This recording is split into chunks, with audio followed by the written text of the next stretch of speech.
Good evening. We begin tonight with breaking news out of Staten Island, where something has occurred that transportation officials are still struggling to explain. A man has reportedly parallel parked his four-door coupe perfectly on the first attempt. According to authorities, the vehicle was positioned between two large SUVs on what has been described as a tight, unforgiving street. Officials on the scene are calling the event statistically improbable, with some going as far as to label it a direct challenge to everything we know about city parking. Witnesses say that the maneuver was completed quickly, cleanly, and without hesitation, raising questions about whether the driver had prior knowledge of the space, or even worse, confidence. Experts note that in a borough where most drivers rely heavily on driveways and parking lots, a successful parallel park on the first try is not just rare, it is deeply suspicious. City transportation officials have begun reviewing nearby footage, while others are reportedly exploring alternative explanations, including advanced training or something less conventional. For more on what may be the most unsettling parking event of the year, we go live to lead field correspondent Nia Dowd, who, unlike the driver, is expected to take at least 2 attempts to get into position. We're live. Good evening. We're somewhere in front of a green screen pretending to be in Staten Island at the scene of where a man parked his four-door coupe in between two SUVs in a fairly tight spot for a typical Staten Island driver. A decent crowd gathered to watch him, thinking he wouldn't fit, and then shock came across the 8 onlookers. I spoke to the person who called the studio to inform us. She said the gentleman reversed into the spot. The whole incident lasted about 6 seconds, no contact with the curb, no corrections were needed, and absolutely no visible frustration from surrounding drivers. Security footage showed the parking attempt was on a tight street. While some residents applauded, others stood in disbelief. One witness described this event as the cleanest parking job I've ever seen in my life. Transportation analysts estimate the odds for this parallel parking for a Staten Island resident 1 in 25,000. This is reportedly because of the amounts of driveways in almost every major store having a parking lot where drivers can just pull into a spot. City officials are reviewing the footage to explain such a phenomenon to rule out professional training or supernatural forces. I'm Nia Dowd from Staten Island. Back to you in the studio. Wow, thank you, Nia. The driver remains unidentified at this time, though sources say he did not appear impressed or even aware that what he had just done was remarkable. Officials from multiple agencies, including transportation and even reportedly supernatural investigations, are now monitoring the vehicle, hoping to question the driver upon his return. For now, residents are being advised to remain calm and not to replicate the maneuver. Up next, traffic, where, in a shocking turn of events, nobody is moving. Right back to it. Good evening. A developing story tonight in Staten Island. While there's typical traffic everywhere, there's more than normal traffic in Staten Island due to a man perfectly parallel parking in a small street earlier today. Reports have reached as far north as Yonkers, with visitors coming from as far as Long Island to see this perfect parking job. We'll show you a live drawing of Staten Island to show you the severity. As you can see, traffic is backed up from the ferry all the way to the bottom. Whether you're coming in from New Jersey or Brooklyn, or expect major delays. These streets are filled with cars, cyclists, pedestrians, and vehicles are moving extremely slow while locals are walking and taking photos. Some have brought out tape measures and rulers to see if this perfect spot is in fact perfect. Authorities say the vehicle is centered within the space with what witnesses are calling unreal symmetry. Early measurements suggest a gap of exactly 3 inches on both the front and rear bumpers. One witness described the moment as I quote, "better than my wedding." Another reportedly proposed on site after confirming the alignment was within margin of error.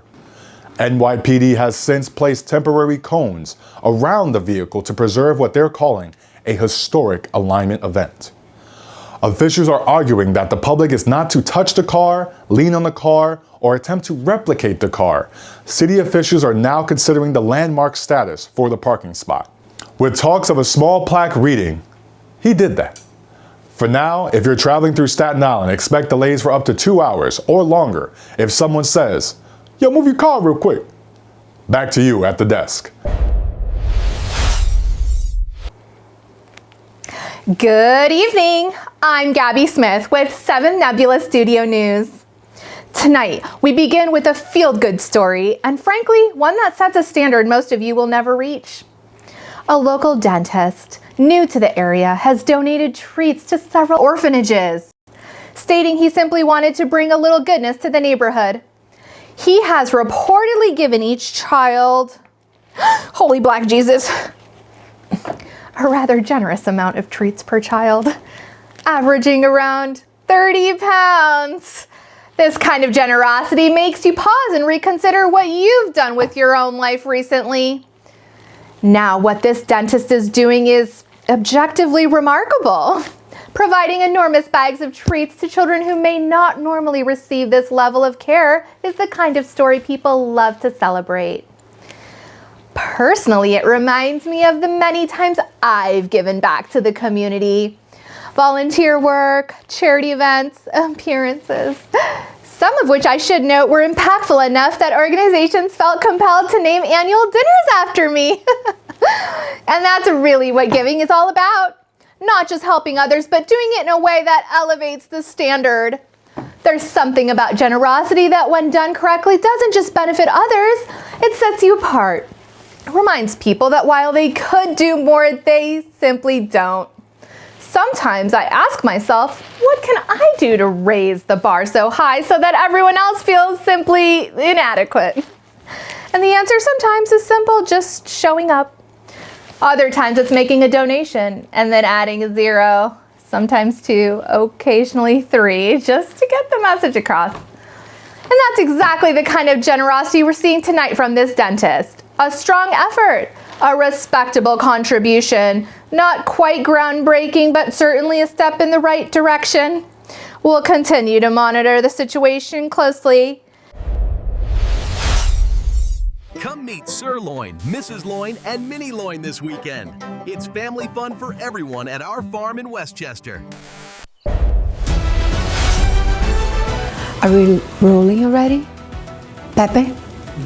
Yes? Oh.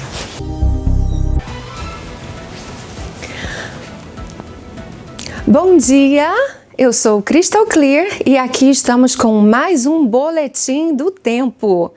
E agora nós vamos experienciar a... Língua inglesa. Good evening. We are tracking what may become one of the most severe hail events ever discussed thus dramatically on local television. A 100% chance of hail is expected beginning tonight and continuing throughout the weekend. I repeat, 100% chance of hail. Yes. That level of certainty is extremely rare in anything. Usually there is at least a small chance nature changes its mind. Not this time.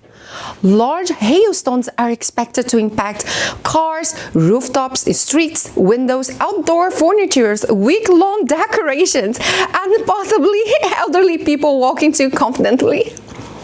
To remain, oh my God. Residents are advised to remain indoors. Seriously, stay indoors.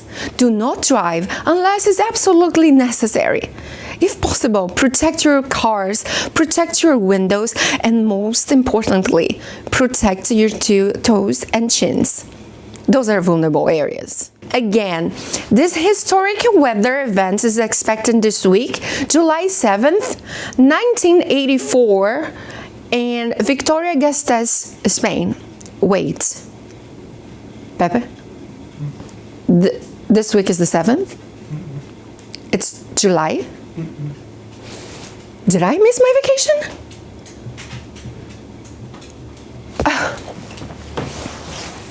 For 7th Nebula Studios, I'm Crystal Clear, reminding you that weather is temporary, but this outfit is legendary.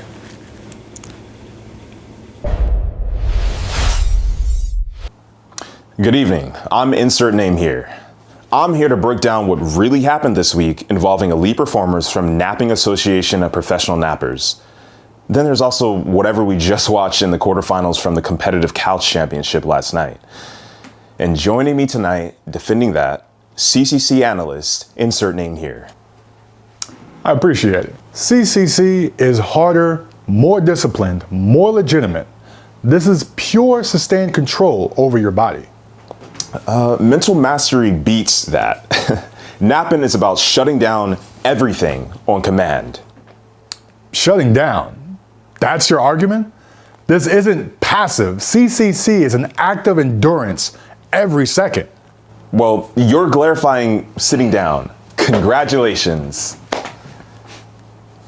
You're really sitting here defending this like a professional napper. Don't call me that.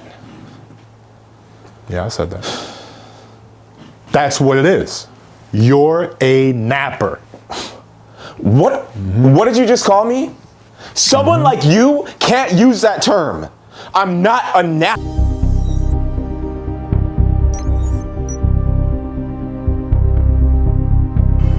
Thank you. I'm standing here live in Washington Heights, where a local dentist has donated massive amounts of candy and treats to orphanages across the neighborhood following the opening of his new office. Now, while many residents are praising the donations as generous and thoughtful, others are quietly asking what appears to be the obvious question: why is a dentist distributing this many treats? As you can hear behind me, the reactions from the community have been overwhelmingly positive. Children are excited, staff members remain slightly confused, and honestly, morale appears to be at an all-time high. Earlier today, orphanages reportedly received anywhere from 10 to 50 large boxes of candy, to one employee described as a, quote, suspicious amount of gummies. Wait. What's going on now? I'm in the wrong neighborhood and taking too long. Okay, apparently we're ending this segment early due to time concerns. Despite this being objectively important journalism,